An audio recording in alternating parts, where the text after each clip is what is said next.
बच्चों, आज तुम लोगों को सोशियोलॉजी यानी सोशल साइंस के अंतर्गत सिविक्स के चैप्टर 3 में क्या है, शिक्षा एवं स्वास्थ्य के क्षेत्र में सरकार की भूमिका। शिक्षा एवं स्वास्थ्य के क्षेत्र में सरकार की भूमिका। पिछले अध्याय में हम लोगों ने सरकार कैसे बनती है वो सब सीखे थे। आज हम लोग सरकार शिक्षा और स्वास्थ्य के क्षेत्र में क्या क्या काम कर रही है इसके बारे में जानेंगे। शिक्षा का मतलब है वैसा क्षेत्र जहाँ पढ़ाई लिखाई होता है, वो शिक्षा क्षेत्र कहलाता है। और स्वास्थ्य क्षेत्र जहाँ इलाज होता है। तो पहले हम लोग शिक्षा क्षेत्र में फोकस डालते हैं। हमारी सरकार ने पहले कोशिश किया, बहुत सारे बच्चे विद्यालय नहीं आते, बहुत जगह विद्यालय था ही नहीं। तो पहला काम किया क्या, शिक्षक का बहुत कमी था।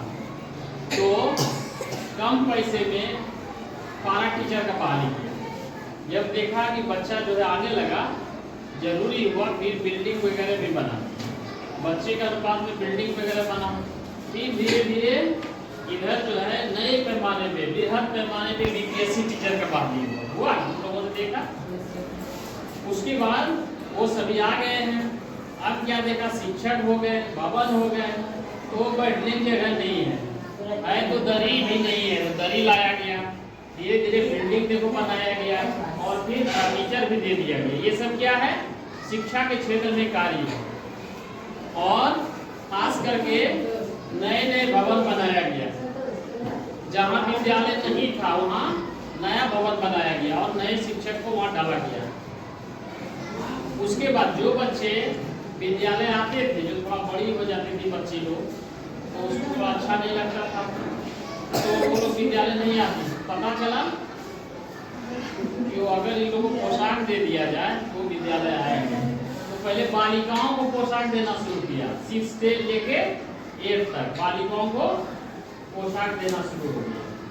फिर लड़के लोग बोले कि हम लोग के बारे में भी कुछ सोचिए, तो लड़कों को भी देना शुरू कर दिया। अब देखो लड़का लड़की सब मिलजुल के आते हैं ना।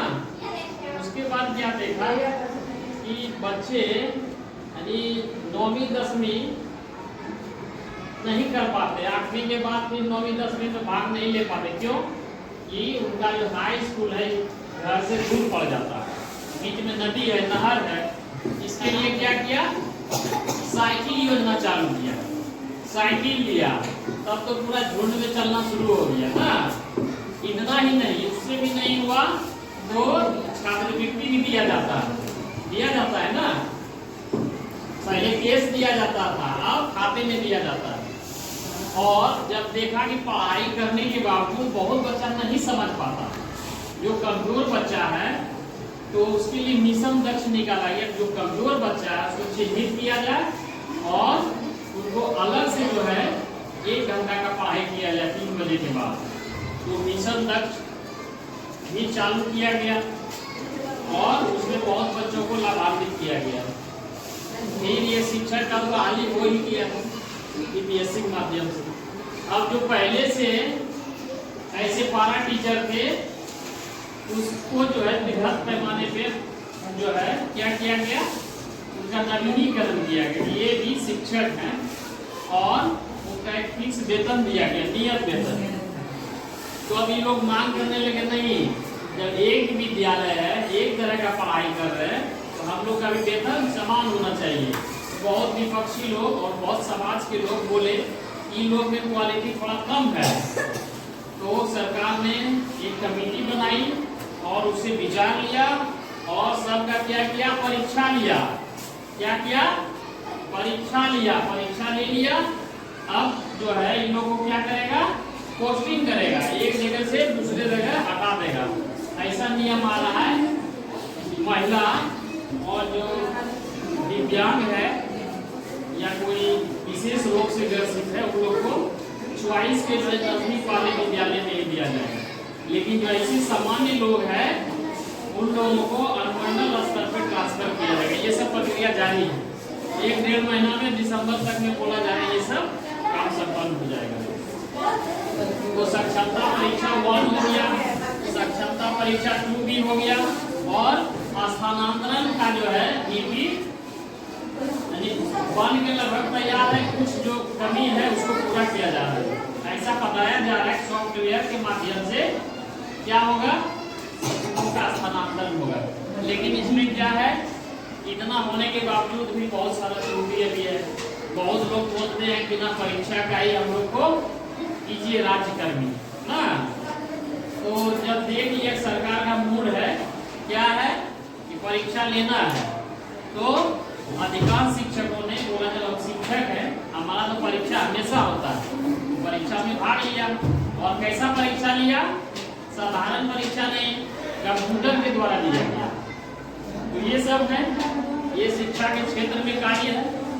बाकी और भी बहुत सारा कार्य है जो देखने को मिल रहा है। आगे हम लोग स्वास्थ्य के क्षेत्र में देखते हैं।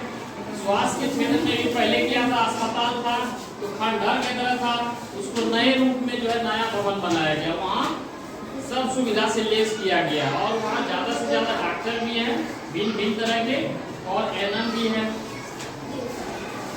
यानी अत्याधुनिक सुविधा से लेस है।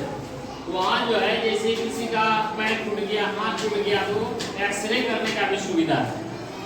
ठीक है, विभिन्न प्रकार का और भी जांच, जैसे ब्लड जांच होता है, ठीक है, और भिन्न भिन्न तरह का जांच होता है। तो उस सब जांच के लिए जो है साधन भी आ गया है। और जो प्रसूति महिला होती है पहले वो घरे में उसका हो जाता था डिलीवरी, तो क्या होता था, दर्द के मारे या साधन नहीं रहने के कारण बहुत सारे माँ लोग बच्चा दोनों को खतरा था। तो उसके लिए क्या किया कि वहाँ विशेष सुविधा दिया गया और वाहन भी दिया गया। कुछ होगा फोन करो गाड़ी आ जाएगा, उसको ले जाएगा, और वहाँ लगा करती है बहुत सारा एनएम डॉक्टर, और उसका सही से क्या करवाता है, डिलीवरी करवाता है।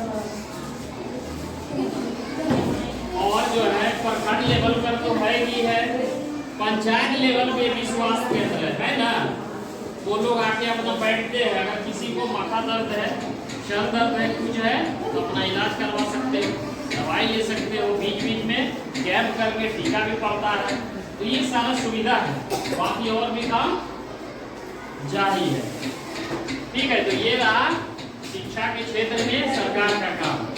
एक महत्वपूर्ण बात, शिक्षा का अधिकार नियम जो पारित हुआ था 2009 में, 1 अप्रैल 2010 से लागू हो गया। इसका मुख्य मकसद है 6 से 14 साल के बच्चे कहीं भी हो, चाहे वो घोंघा चुन रहे हो या मछली मार रहे हो, भैंस चला रहे हो, गाय चला रहे हो, कहीं होटल में काम कर रहे, सबको पकड़ पकड़ के स्कूल लाओ और सबको पढ़ने का मौका दो।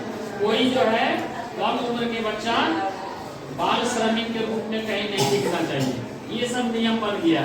इसके तहत क्या कर दिया, अनिवार्य और निःशुल्क शिक्षा कर दिया गया, यानी सबको अनिवार्य रूप से पढ़ना है, पढ़ने का साधन देना है, कपड़ा देना है, खाना देना है। इसलिए खाना भी मिलता है, कपड़ा भी मिलता है और किताब भी मिलता है। ये सब जो है महत्वपूर्ण योजनाएं जो सरकार के द्वारा चलाई जा रही, ताकि हमारे जो है देश के जो युवा हैं, हमारे देश के जो होनहार बच्चे हैं, वही बड़े होंगे, युवा होंगे, और वही जो है देश का भार संभालेंगे, और हमारा देश क्या होगा, समृद्ध होगा, हमारा राज्य क्या होगा, समृद्ध होगा।